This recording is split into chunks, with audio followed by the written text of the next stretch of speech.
had a fairly catastrophic time at secondary school.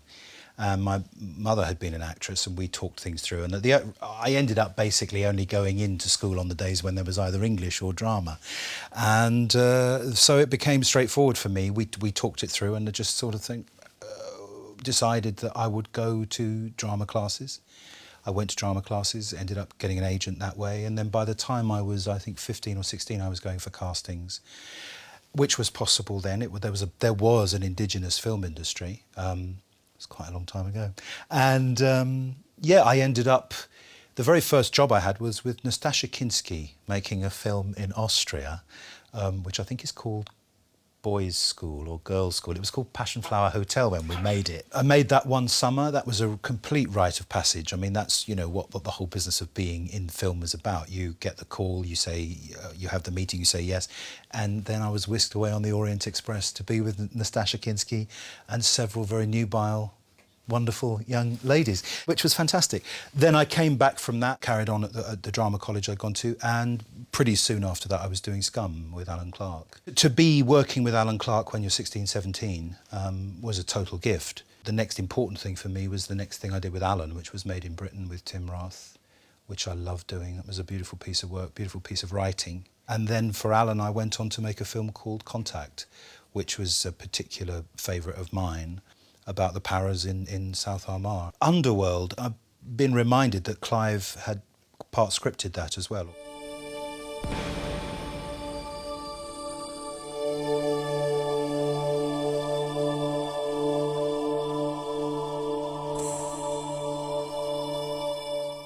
I don't really remember a great deal about it. I think it was a phone call, will you do it, and turning up and doing some days on it, but I don't really remember a great deal about it. I certainly never saw it. And not out of kind of choice, it was just, it didn't have any feature in my life. It didn't come up. I wasn't furthered into it in any way, no. I like it so much. You know what I'm going to do? I'm going to introduce you to the exit door. I became aware of Clive simply when I got a call about there's a script on its way to you. It's a movie and it's the first-time director and da-da-da-da-da. And I remember taking it out of a brown envelope and going, ooh, this is interesting, realising that there was an undercurrent in the film which wasn't overtly there in the script, that there was obviously a great deal of weight in the backstory and the understory of the thing, and thinking, that sounds great. Saying yes to the meeting and then meeting Clive in a hotel somewhere in central London, and by that point I was kind of, you know, like any actor, if you've had a script for a few days, it's gone around your head a bit and you've thought about it. And I thought, yeah, this guy's backstory is that he's something vague with the military, he's jumped ship, he's on the run. That was the key thing. And I mentioned that to Clive and he went, oh, yeah, that, he's on the run from everything, isn't he? I said, yeah, and himself. And he went, yeah, oh, great. And we were off, you know, we were jamming on what this could or couldn't be. I didn't at the time, in the room, and in the sort of act of meeting him, I didn't have a clue about how gothic and ornate and rich the visual of the film would actually be. The Cenobites were sort of very loosely scripted. They cropped up in one or two scenes. Okay, all right. But once the film was on and I'd said yes and they'd said yes, Clive ensured I got taken up to the workshop and I met Bob Keane, and realising that it was going to be visually at least stunning. Can I come in? Can I come in? I'd be surprised if I did more than 6 days on the film. And I think a couple of those were pretty much just being with the animatronics boys, working out with them how the models worked and looked. Not that that affected or would affect my performance unduly, but it was very useful for me to know what the visual temperature of the film would go up to.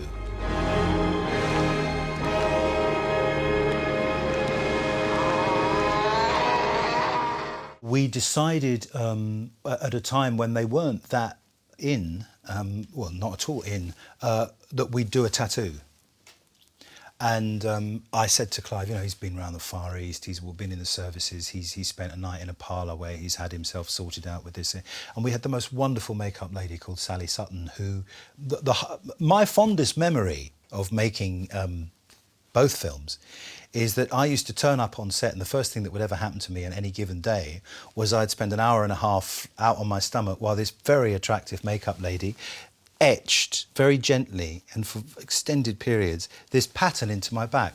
Once we decided that that look was allied to an ex-forces figure, then, you know, you need some combat pants, which he had, and a singlet. Clive is clearly, at the time he's written Hellbound Heart, he's a young man who's intent on experiencing, as an author, if in nowhere else, but as an author, he's intent on experiencing and exploring the limits of his own understandings. And that's where Frank emerges from as a character, clearly. I thought I'd gone to the limits. I hadn't. You know, it's not Clive, but it's an aspect of his psyche which is roaring, you know, in his face. He has to do something with it. The Cenobites gave me an experience beyond the limits. Pain and pleasure, indivisible.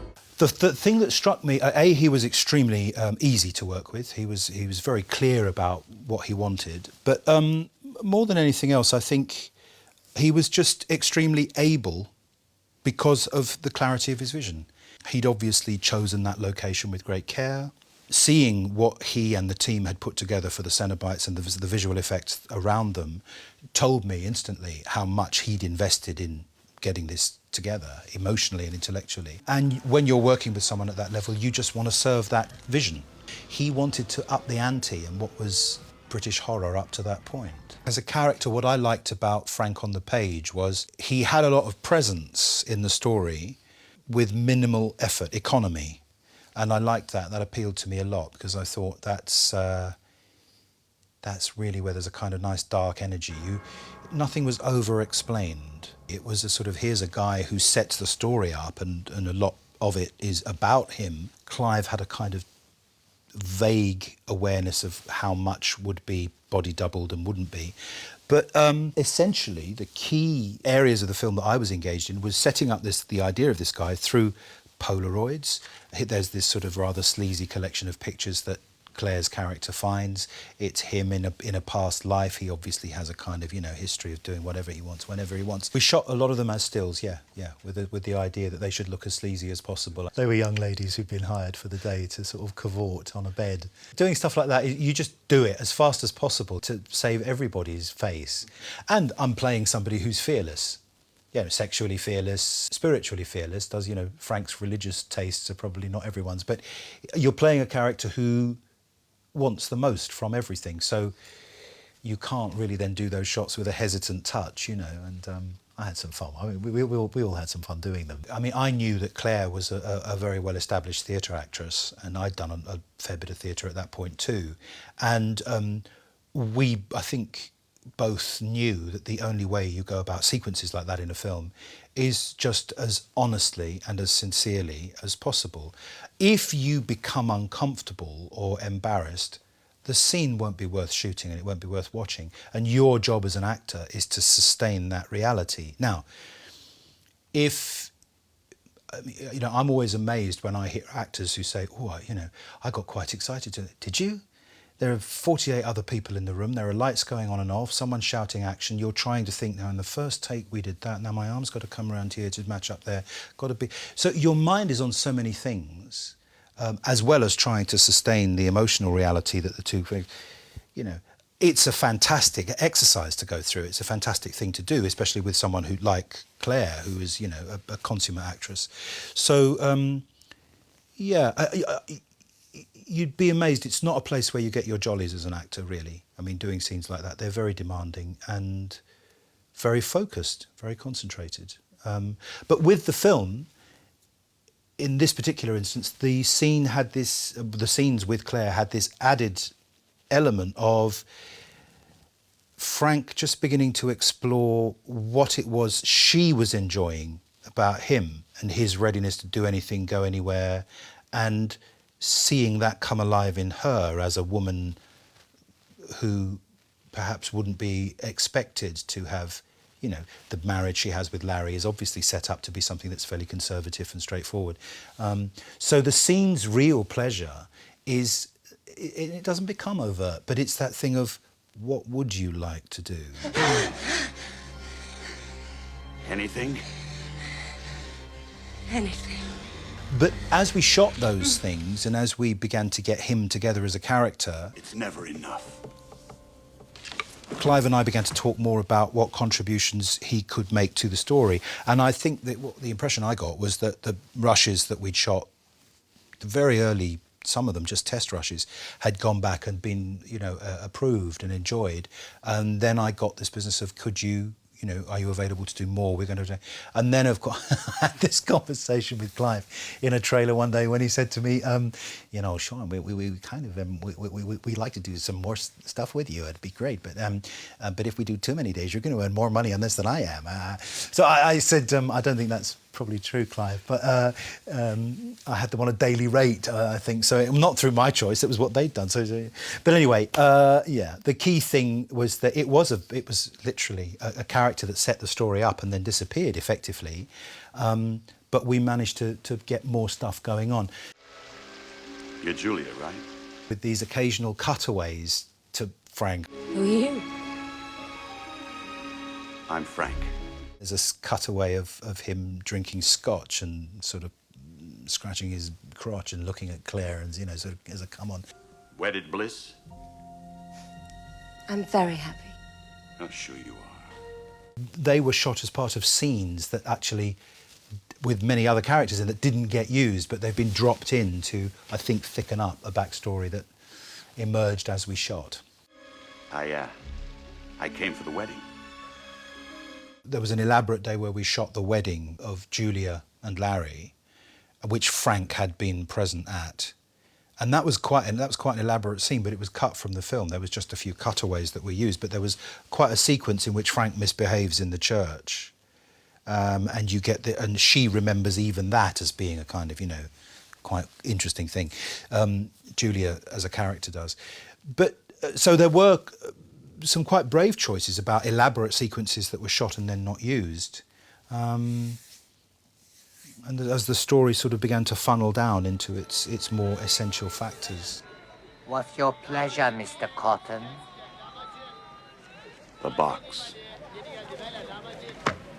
The What's Your Pleasure, Mr. Cotton was again something that wasn't scripted.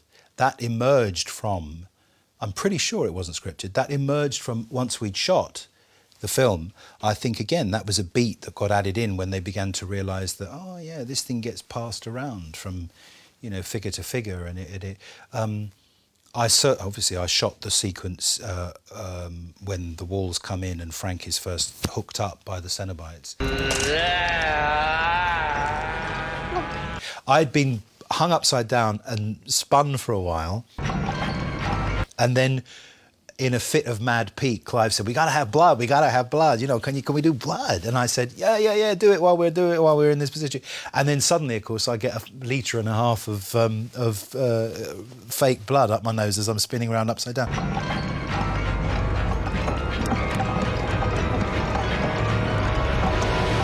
But no, I don't recall throwing up. I felt pretty crappy for a couple of hours because, it's not really the place for a human being to be upside down, spinning round and round. But again, that came out of an interesting period of us talking about that shot, for instance, which is in the film, came about because Clive and I were talking through the various torments that Frank might go through in hell. And again, that began to sort of become part of a more coherent version of what his story was.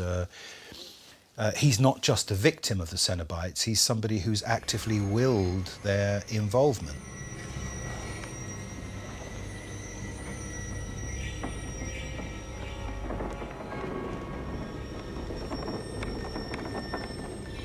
It's always great to play someone who doesn't give a shit. And to do that in a way that's constructive rather than just negative and turned down.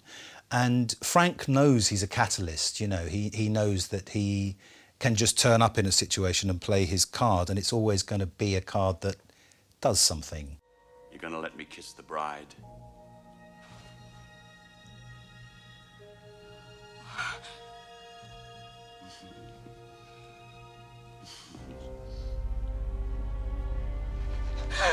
He's a catalyst to everything unfolding. The business of the relationship with Julia, that he'll shaft his brother's wife and so on and so forth. He is the Hellraiser. Maybe the hell that one raises is in the anger and disappointment and frustrations of other people. Their hell, which is clearly what he's done, as well as the metaphysical side of these fantastic sort of angels from another dimension, which is what they call themselves, isn't it? Explorers in the further regions of experience. Demons to some, angels to others. If the Cenobites didn't get him, you imagine someone would knife him at some point in a sort of club, which he'd deserve it. But no, he's not a negative character. He's a positive character. He's looking for something. And that's what I think lies at the heart of the film. You know, the lament configuration, the box and so on.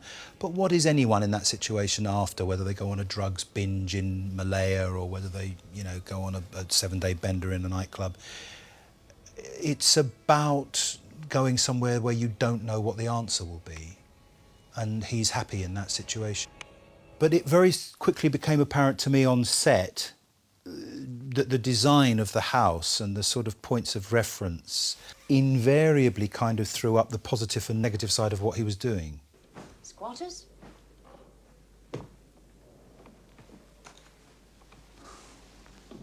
Frank. The pursuit of a sort of hedonistic, sensual, sadomasochistic pleasure-pain principle.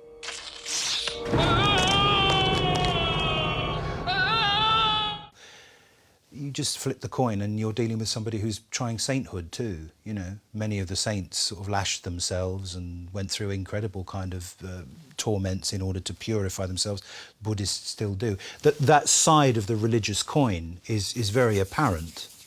And I suppose I think that interested me. I sort of thought he wouldn't be, if he didn't have a more positive aspect to the self-seeking and the hedonism, then it would just be very dull and grim, and you're just watching someone who's a bit of an arsehole going through a trip. Whereas Clive had written someone who was infinitely more focused and aware of that inner territory. Now, whether that's religious or whether you use the word spiritual more, in the sense that your body's reaction to pain and pleasure is something that goes outside of your normal ordered responses, and if he's a character who's looking for highs and lows in that area, then perhaps there is a spiritual dimension. Jesus wept. Well, the business about Frank and the skinned Frank and the non-skinned Frank and so on and so forth, the practical issues involved are simply this. You're going to put on, to have the skinned effect, you're going to have to put on layers of latex and layers of artificial skin, which the boys in the special effects department have painstakingly painted, and your body has been used as a mould. Now, if you put something like that on a regularly built guy, he's going to look like a Michelin man. So you need Oliver Smith, who was painfully thin, perfectly proportioned for that. So when you start to build up the layers on him, you know, you're talking about, to get the vein effect, to get the bone effect, sometimes the latex is 1/4 of an inch, almost 1/2 an inch thick in places. So you need a figure who can wear this and still look proportional and not overblown. So that's hundreds of hours a week in building up those layers, spraying him down, keeping him glossy, KY gel, a lot of KY gel and a lot of fake blood and so on. And eventually you end up with the breathtaking effect that they, you know, managed to achieve with those sequences. To the immense disappointment of many people apparently, I never wore those suits. I never had to, I never did those sequences. Oliver did the whole business of being the skinned Frank, imbibing the blood and so on and so on and so forth. So that's pretty much how that worked. I think Oliver did a lot more days than I did for that reason. My nerves are beginning to work again. Good. And I think that the performance that he gets, that Oliver gives in that is stunning, you know. I used to tell myself that. I used to try and pretend I was dreaming all the pain. But don't you kid yourself. Some things have to be endured. Watching the film again recently, I did think that there's a sort of, wonderful, just touches on a kind of tenderness that you feel for this. What the hell would that be like, As well as being horrific, one felt a sort of pity for the figure. I can taste that. It's a long time since I tasted anything. We crossed over on, different parts of shoot days, like he'd done his stuff early in the morning and I was coming in to do my stuff in the afternoon or whatever. With a makeup effect like that, you're always the one who's in first. So, yeah, we certainly crossed paths, but we never shot scenes together, obviously, because we're playing the same character. I remember meeting him early in filming, again, just as a sort of cross-pollination thing. I think we were in the studio together on the same day, not to shoot scenes together, but just crossing over. He'd finished or I'd finished, and we talked, and it was obvious he was a delightful guy and very into the film. Whatever Frank did was unspeakable. It's unspeakable. But no, because we're playing brothers, so there was less so than with the Oliver case, any need for there to be a tight match-up, except when he's supposedly taken my skin on. But then I get the impression, looking at the film, they didn't particularly push that. You've got on his makeup there, you've got that sort of scuzzy hairline, which suggests that the scalp has just been basically put on. And then when Kirsty hugs him, there's a lovely touch of a bit of blood on his collar. But they haven't gone for a whole thing of, oh, he now looks like his brother, Frank. And that's a choice. He turns to the mirror, doesn't he, and he does that thing with his eye. It's barely enough to make you believe that the transition's happened. In a sense, that brings up the sort of question of the dub and, who do we sound alike? Are we... Clive and I had agreed that the character was American and that Andy was obviously American, was playing American. So much for the cat and mouse shit. And there is a sense in the film of these characters in London, but being American. And Frank you get the impression, come back to his brother's house, which his brother hasn't been living in for a while. He's been away in America and come back with his English wife. So there's a kind of like unfocused but perfectly acceptable backstory there. But I shot the film with my own American track, and that seemed to be perfectly valid. The track that they used seems to me, when I watch the film, unnecessarily crass. Well, can I come in or not? It has no tone or colour in it at all. It's just a kind of, lay on American heavy thing. I came for the wedding. And you go, yeah, okay, if that's what you want. But those, as an actor, those things are out of your control. Nobody told me. Would have been nice, but they didn't. That's all right. I didn't cry about it. But I think it makes you go, right, okay, it's a lesson in movie making. Yeah. Well, that's nice to know. It's disappointing because I think they missed some of the colours that you give vocally when you do a scene. There are the character I played with Julia wasn't quite as black and white as the dub makes it. There were moments of tenderness and there were moments of connection that were slightly more coloured and nuanced. So their loss.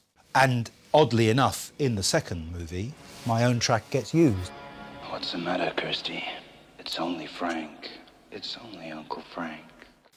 I get the impression, I don't know the politics of the film, because once I'd finished it and moved on, but I get the impression that there was another hand in the mix, the edit, the overall final look of the piece, the aesthetic of the piece, which has this kind of weird mid-Atlantic, it's not New York and it isn't London, or is it, feel, which in a weird way works. That adds to the film's oddness. It removes any kind of straining for reality and allows it to just float somewhere. I have seen the future of horror. His name is Clive Barker. I remember thinking when I saw the cast and crew screening of the film, I remember thinking, bloody hell, this is, he's done it. He's made this stand up and beg, you know, it really does do the right thing. And it was pretty clear that in the market that it was shot for, it would find a way forward.